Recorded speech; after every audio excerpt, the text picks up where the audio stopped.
Dalawang dahilan kung bakit hindi mo pa nakukuha yung goals mo. Una, baka hindi mo pa deserve. Baka hindi mo pa binibigay yung 100% effort mo. Baka hindi pa ganun kalaki yung binibigay mong sacrifice para makuha mo yung goals mo. Remember this, hindi ka bibigyan ng higher creator ng mga goals mo or yung mga pinagpipray mo the moment na hindi mo ito kayang hawakan. Pangalawang dahilan kung bakit hindi mo pa nakukuha yung goals mo, ito yung hindi ka pa ready.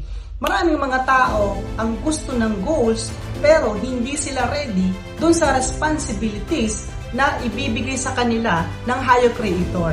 Tandaan po natin, the more na mas malaking goals, the more na mas malaking responsibilities. The more na mas maliit na goals, the more na mas maliit din ang responsibilities na ibibigay sa akin.